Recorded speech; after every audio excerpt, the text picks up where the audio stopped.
What's up, guys? Welcome back to Price to Sell podcast. Today's episode, another great one for you guys. We have Azra Gregor from the agency. She's a rock star, absolutely kills it out there, and she brings a very cool perspective to this episode. She started a mom's blog that got very popular prior to being a realtor. She really prides herself on her motherhood and her whole experiences with that and her children and all that. So really cool the perspective she brings to this episode and all of her world experiences in general. And obviously she's going to drop a ton of knowledge for the real estate space as well. So hope you guys enjoy this one. If you haven't checked out the merch yet, go ahead, the link's in the bio, www.pricetosellpodcast.com. Sweaters, hats, and t-shirts, they're available there now. And field trips, you guys haven't checked out the field trips channel yet with all of our house tours, go and check that out, subscribe. Make sure you subscribe to this as well. Tell your friends, family, dogs, everything. And hope you guys enjoy this episode. Peace.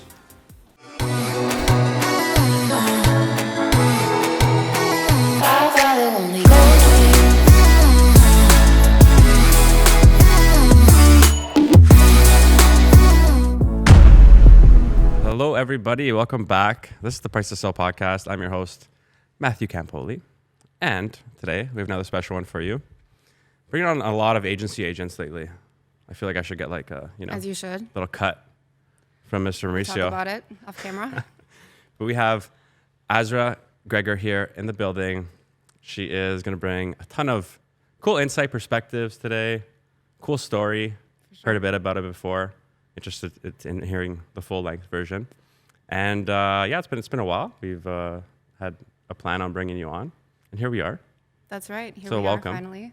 Thank you so much for having me. I have enjoyed all of your episodes, and I've reached out to many of the previous interviewees, and I love the fact that each story is very unique, and it really showcases how different every single realtor there is.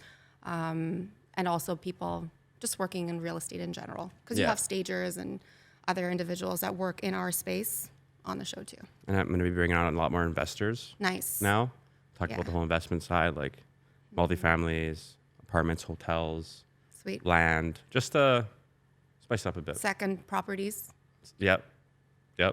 So, let's get into, tell people who you are, and we'll get right into it. Yeah, that's always a loaded question. Who are you? Yeah, who am I? So interestingly enough, I studied identity when I was at university long time ago. And people always identify themselves through the words that they use in conversation. And I'll give you a backstory of who I am, like on paper, but then I'll also let you know my mindset right now and what I feel identity really kind of like when we identify ourselves, is that imposing limits on ourselves, right? So my name is Azra Gregor. I'm a real estate agent with the agency, as you said, and I work locally in the Waterloo region. So that's Kitchener, Waterloo, Cambridge. I'm also pretty active in the Wellington region area. So that's Guelph, Fergus, Elora, and Puslinch. Popular for Justin Bieber owning a home on Puslinch Lake. Cool. And then my other side of services really relates to international properties. I'm really focused right now on building platforms where I can service my clients on seeing about investing in second properties or vacation homes, or figuring out how to actually get into the international market.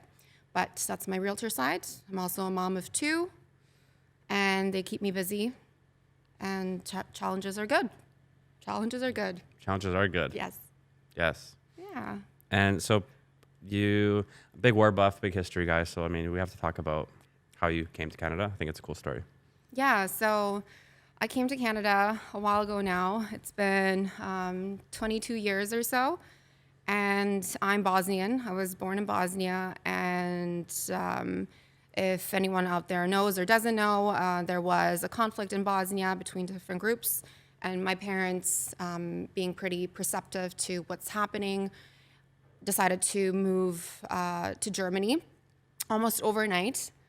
And the story is that the next day, they basically bombed the bridge that our train had left on.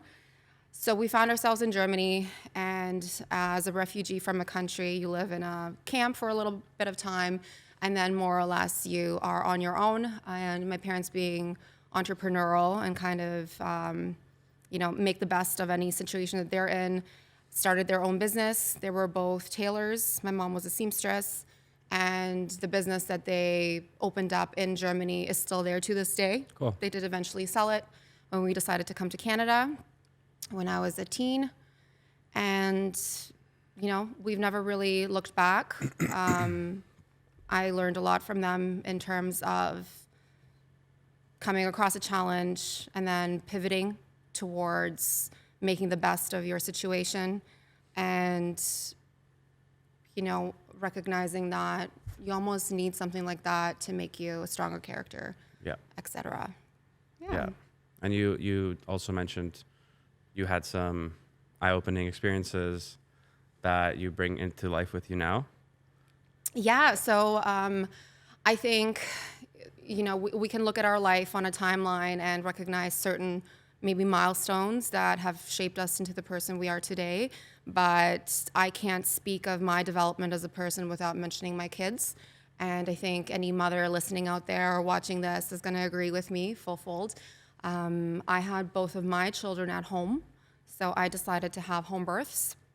And the first one was almost traumatic because as much as you read about it and as much literature as you can, prepare your body with, when it comes down to actually birthing a human, like you've never done it before. Yeah. So it's a shock. Yeah, for sure. And then the second time around, I understood that I couldn't just trust what other people were feeding me about how something is going to be. I need to really prep my mind. And I entered the world of mindset and what capabilities we have as human beings that we don't even know about. So the potential that we keep in here somewhere, and that, there's that saying that we only use 20% of our unlimited potential, I find is very true. I actually, for the first time during my birthing experience, started listening to affirmations and understanding that when we're relaxed, our subconscious is more able to pick up on things. During the birth? Well, I started prepping while I was pregnant. Okay. So I would play these tapes with affirmations directed to my birthing experience at night. Mm-hmm. I didn't really know if they were doing anything, but I was still, consistently playing them. And then when it came time to give birth, I plugged in my earphones and I was in the zone. I just hypnotized myself through it, and it was wild. Yeah. So I thought all of those skills, you can just kind of pick them up and put them to use anywhere else. And if you can do that, you can do anything. And it's not just, that women are capable of these things. I really think that whether you're a woman, a man, or however you want to identify yourself, you have way more potential in here than you think. Oh, for sure. I'm a big advocate for that. So what's the difference, at home versus a hospital? Generally speaking, when you're at a hospital, you will have more people involved, as is, not just from someone signing you into the hospital, but then also your obstetrician, who also has a set of nurses maybe helping out. So you don't actually see the person that's going to deliver your baby until it's time, until really the baby's coming. Most of the time, if you're a first-time mother, the birthing process takes a while, a day or two. And it's a bunch of strange people that are helping you. And it's a very vulnerable time in your life. And our body kind of, if you think about it, shuts down when it's under fluorescent lights. Mm-hmm. Most mammals, when they're giving birth, and I'm just thinking about cats, they go into a secluded area where it's private. It's typically nighttime. And we as humans have kind of made it normal to do the complete opposite. So most babies, statistically speaking, are born between the hours of 9 a.m. and 5 from Monday to Friday. Yeah. And it kind of suits more the people that are in the roles of delivering the baby than the actual mother. And I'm a total believer in what happens during your birth will also affect your relationship with your child Yeah. and that child as well. These are little, what I call like micro details Yeah. that we just kind of bypass, but that eventually become very important in setting the right foundation. For sure. Right? Yeah, super interesting, super cool. I feel like I can imagine the stress. I'm not a female, and Yeah. kudos to all you guys out there. Thank you. But yeah, like under the lights, bunch of strangers, and just the vulnerability of it, I can only imagine. So I feel like at home, if you're with someone, I'm assuming you're already comfortable with them, right? They already know you. You can choose whoever Yeah. you'd like to attend your birth, and sometimes it means saying no, because there are a lot of excited parties around when you're going to have a child. But saying no will kind of set you up for the future. And just like in business, we need to learn how to be comfortable saying no and protecting our space. And while people, doing this at home are going to experience a lot more, so to speak, pain, because at the hospital you can have medication or you can have painkillers. At home, you can't have that. You're also going to be kind of out of that stage very quickly. Yeah. So it's going to be painful for like a little bit, and then you're back to your normal conscious self. Whereas if you're at the hospital and full up on drugs, Yes. it's going to take you a while to come back to yourself and connect with your child. Fair enough. I feel like Super important. Yeah, cool. That's very Yeah. cool. And I love that men are becoming more interested about this, because men are really the backbone, I think, of society as well. And it's vital to have these conversations, Yeah, yeah. even on this type of podcast. Yeah, I know. A real estate podcast talking about this. Yeah. Why not? Because it's well, I've been watching a lot of House of Dragons lately. It's a Game of Thrones show. Okay. Yeah, A yeah. lot of births. Okay. So a lot of questions in my mind But already. they always scream, right? Yes. Yeah. Well, I mean, yeah. No spoilers, just in case anyone's listening. But some stuff does go down in these births. Yeah. But it's definitely recent for me in the brain. But yeah, I want to get into. So then you said you started a blog. Yeah, Right? I did actually. So, being a mother and on mat leave, because I was in the financial world, I worked at in insurance as a salesperson, and then also at one of the larger banks in Canada, in retail banking, and then also private wealth. But I was on mat leave, and I figured, what can I do with my time? Let me share my home birth experience with everyone. I didn't share the photos, okay, but I did speak about my birth story, and it resonated with a lot of women because, again, it's not something that we discuss too often in this world. And my blog kind of flew off, and I built a little community, especially on Instagram, with a bunch of women who were interested in hearing the truth about these things, and also later on how to balance life with children, especially if you are a woman that really does want to maintain your individuality in life and maybe open up your own business. And it kind of morphed into not just blogging about this type of stuff and motherhood, but also helping other women out there in balancing their next steps in life postpartum. Can you be a mother and feel satisfied to that extent, and then also have, I don't know, like your own hobbies and your own interests in business? Yeah. So how, let's imagine a lot of people listening, let's just say for the newer mothers out there in real estate, already super into their career and really wanting to still focus on themselves, but now they have a child. What would be some advice to give that balance so they're not losing that identity that they already have, maybe? Totally. And to be quite frank, I feel that this happens to most women out there. Everyone is very excited for you at your baby shower, and then people just fizzle off. And I'm the worst person to bring to a baby shower because my basket won't just be all filled with cute baby things. You'll have adult diapers in there, laxatives, and the things that you're really gonna need, Yeah. If I know that the mom likes a drink or two, I'll put a bottle of wine in there, Yeah. Because it's such a crazy shift from taking care of just yourself to having to spend time on a dependent. surround yourselves with people that have maybe gone through this already, not like 5-10 years ago, but more recently, so that when you think that when you start guilt tripping yourself about taking time to shower and doing these like very basic things, that there can be another woman there to say, no, this is what you need to do. You need to actually be selfish. And this like traditional way of thinking where women are just sacrificing themselves is not how a stable family actually comes to fruition. So surround yourselves with people who have done this more recently.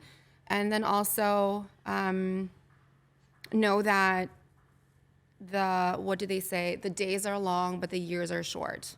That's what they always say. And when I first heard that, I was like, that's not going to help me right now. You know, like the days are long, the years are short. Okay, my baby's 6 months old and I haven't slept, in all that time. But in reality, it all comes down to being present and in the moment.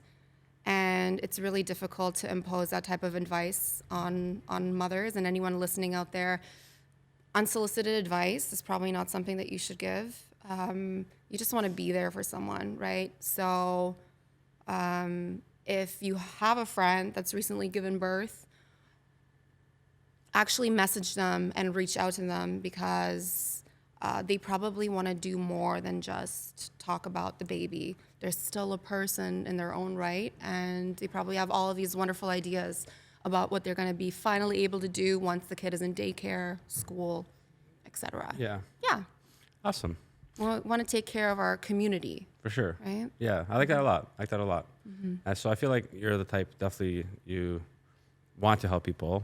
Yes. Right? You want to give people, through your experiences, lend a hand or two here and there whenever you can, so do you think, now, do those values align with being in real estate?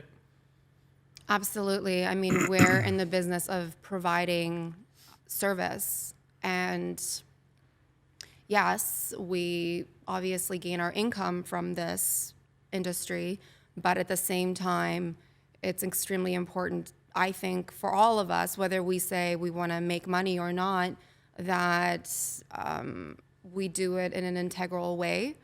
And when we provide a service that someone really benefits from and is so thankful for, that's how the referrals happen, right? So I always say, work smarter, not harder. Yeah. If you are intentional and just want to provide help and are not slimy about doing that, then those people, their gut feeling will tell them that, hey, this is an honest person. They didn't just tell me what I wanted to hear. They actually told me what, makes sense in this type of market, et cetera, and my situation. So I'd really want my, mom to work with them as well, et cetera, et cetera. Yeah. And you mentioned something earlier on our phone call, which I respected, but you said you prefer quality over quantity when working with people. Yes. Like you'll be selective. So for you, it's not all about like, want to do as many deals as possible, like in volume. You'd rather have quality experiences. Yes, exactly. And to me, when really, Matt, this entire, we all have careers, and that's great, but YOLO. We only live once. Yeah. Right? Sure. A wise man said once, YOLO. Lil Wayne. And isn't it Coolio? Weezy. Sorry. Oh, maybe, I don't know. We're on camera. When we actually recognize that it's not the money that we're seeking, it's the time that money provides for us, then we gain a different perspective in anything that we do, any step that we take, and any relationship that we build up. So while I would love to help as many people as possible, I feel like I would be spreading myself thin if I said yes to everybody. And the thing is, when you say yes to everybody, you're really saying no to everybody, because people want you 100%. They don't want just like 20% of you or whatever. And that all said, I mentioned it to you that we're in a world where it does hit us hard when we think that a client is not happy with our services, or that we fear that we're going to lose that business. But at the same time, we also have to understand that we need to be interviewing our clients as well. Is there an alignment in our values? Because we all know that it's awesome to get a listing, for example, but you need to know the type of personality that you're going to be dealing with, right? And if your client is of a certain nature, you might not be able to handle that. And it's better to get that out at the forefront of things and say no to it than deal with these hiccups later on, because it's a stressful industry, right? And we want to mitigate that stress as much as possible. But yeah, quality over quantity in all senses, unless, the audience that you're really catering to, just, like I have colleagues that mass produce, right? Like they just, clap their hands and they have a listing, and they're able to do that because of maybe the team that they've built, right? I'm a solo agent. Yep. So I like doing it this way. Yeah. Yeah. No, I mean, everyone has their different way or journey in this business. But yeah, I've definitely felt the putting too much on my plate, weight, and not being fun, and then having those, like, just going through, wasting time, essentially.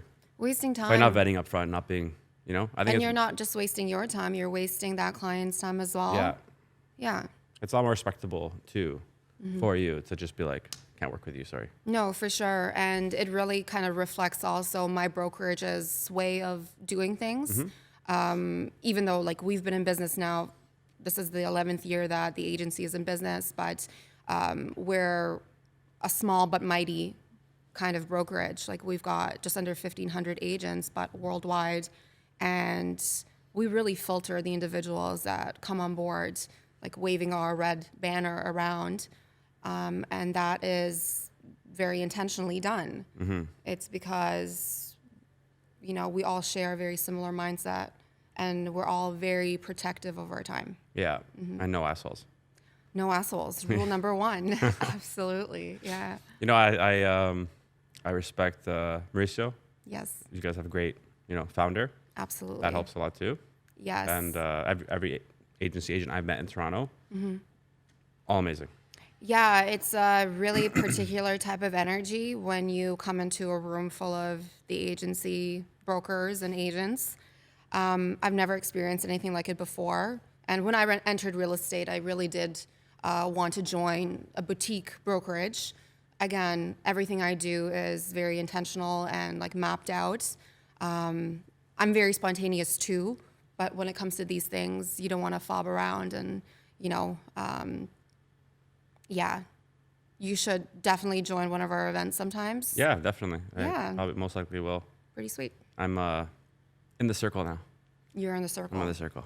Sweet. I want to talk about the international stuff. I think that's Yeah. cool because you have your designation for it. I do. So how does that work? Do you service, like, how are you able to service your clients now with that? Yeah, and so because I was born in Bosnia, I was raised in Germany, I have family members and friends that are really spread throughout mainland Europe, in North America, and then, some are in Australia as well.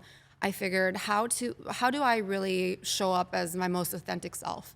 And that doesn't just mean catering to the local clientele with their housing needs in, the Waterloo region or Guelph and outskirts. It really means putting to the forefront my skills that I've acquired in the last, 25 years. I'm older than that, but it's fine. And I stay silent with these conversations. So I thought 22. figured I speak multiple languages. And even before real estate, my licensing in real estate, I made sure to tap into different groups on Instagram, Facebook, Clubhouse, LinkedIn. Don't diminish the value of LinkedIn, as traditional as it might seem. And I have reached out and nurtured my relationships with enough other real estate agents in different countries that I thought there's something here. And what do Canadians require sometimes in the winter months of, Torture. endless snowfall? It's torture. It's a relief, right? Yeah. And a lot of us go down to Florida maybe, or the snowbirds, we'll go somewhere down in the States. But why not Spain? Why not Greece? Why not Croatia? And I love Croatia. I know people there, Yeah. right? I speak the language there. And how can I really, what do I need in order to elevate me to a point where I know enough about those industries overseas? Well, that's kind of what led me to my certified international property specialist designation. There's another bifold part to that, which is like a resort and second home specialization that I have. And that's really dipped my hand into the legislature in different countries, and the bureaucracy over there. So having my education into how things happen overseas enables me to talk to a client that comes up to me and says, hey, we want a second property in Spain. How do we go about that? Are we able to get financing over there? And if so, how? What happens when we're not overseas? Can we use it as an Airbnb during that time frame? If we ever want to actually live over there, is there something that we can or cannot do as Canadian citizens? And these are the types of things that I've educated myself about in Very order cool. to relate to them. Yeah. Okay. And investors too. You don't actually have to ever step foot into a property in Greece to benefit, from having real estate over there. Yeah. So I educate them about that. And then when we come to the numbers, I get really nerded out. It works. And because our exchange rates, have fluctuated so much over the last 2 years, there are some really great deals to be had, and these sunny, awesome locations.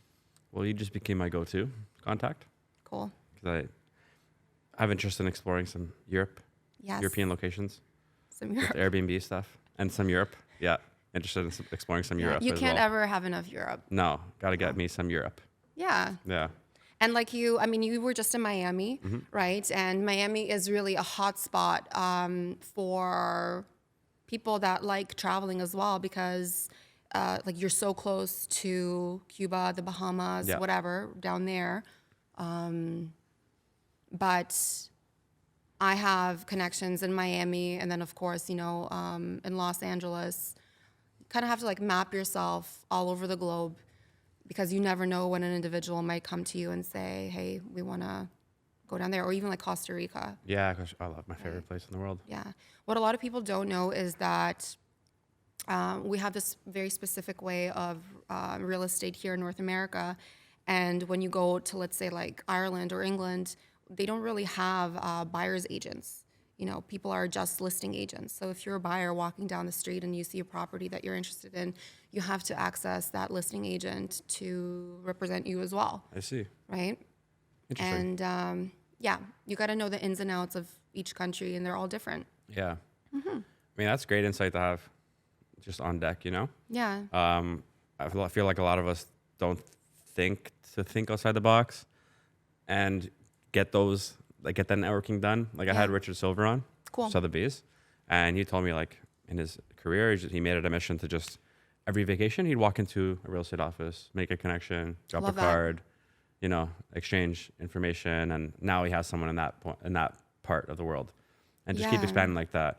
I've been doing the same, and it's cool because you learn so much. Yes. And it's exciting. It's very cool. Definitely.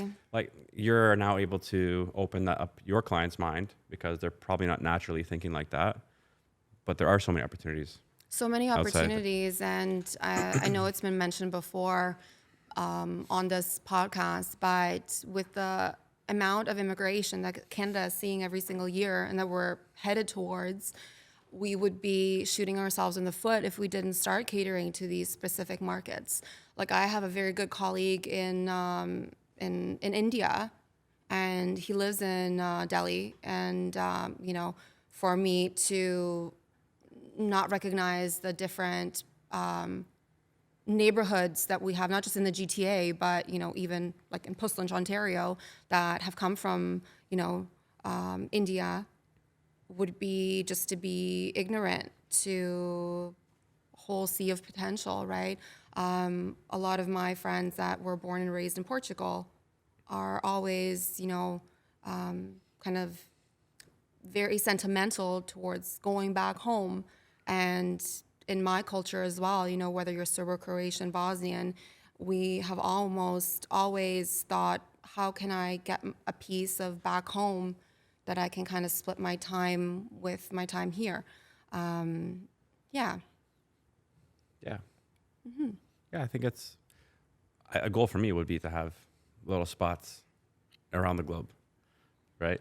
Kind of live nomadic, but not. Yeah. Right? You can pick and choose. Yeah. Yeah. There's like different energies in different locations. There's different cultures, Totally. different foods. It's just people may just love staying here and just doing the same thing. But like Totally. as me, like speaking for myself, Yeah. love the adventure of like going out there and experiencing all the different things and the Yeah. people. The way that I conduct my life and my business is to really, like I said before, not to impose limits on myself. And I think that a lot of us do. People think that, you know, I'm just a local realtor and who's going to be listening to me when I'm talking about a property that's, you know, miles away or oceans away. Well, the fact is that if your particular background suits the clientele that you're going to be helping, then why not? You know, why not you? Yep. We're multidimensional beings. You know, we're not just like flat. Some realtors are, and it works for them. Yep. But yeah, we should all try to kind of, like you said, think outside the box a bit, Yeah. explore. They say the world is our oyster, The world is our oyster. right? Do you like oysters? I do. Yes. Yeah. Me too. Some hot sauce. Horseradish. Absolutely. But we have hit the end here. So I would love if you give the floor right now. Yes. If there's any message you want to just get across while you're here to any, you know, whether it's real estate, whether it's anything. You really like to put people on the Yeah. spot? I'll give you 0 seconds to do it. Yeah, I mean, I love that sometimes you ask people what they would tell individuals that maybe aren't at the point yet where they're licensed or they're Yep. looking to get into this industry. And from what I have learned is that in order to succeed in any stream of life, don't just focus on the money. I know a lot of people get into real estate because they're like, especially during the pandemic, they're thinking, oh, you know, it's showering out there. Let me get a listing, et cetera, and I'm going to be rich. Clearly, it doesn't work that way. Especially now. Yeah, when you focus on the meaning of something, like why you're doing something, all of that monetary stuff is going to come. Yeah. You just have to be focused and intentional with your time and be yourself. I can't stress that enough. There's someone for everyone, and it's wild, you know, how many different niches people get into, and they're still wildly successful in their Yeah. endeavors. So that's Yeah. the most important thing to me. I Yeah. cannot agree more. I preach it all. Agree more. I preach it all the time. Yeah. Money's just a byproduct. Absolutely, money when is the you're- byproduct. When you have a good like why and purpose, Mm-hmm. and you just attack it, and you're not like focusing on that stuff, it's just gonna come anyways. Yeah, we all end up in the same place at the end of the day, It's true. right? Yep. And to really, you know, tie it in our conversation, the time is what means the most, and you should fill your time with the things that make you happy, right? Yeah. Very quickly, there is a book out there called The Desire Map by Danielle Port. I'm not sure if you've heard about it, but it's basically a business plan that you can set for yourself dependent on how you feel. So if something feels off in your gut, you know, don't go that way.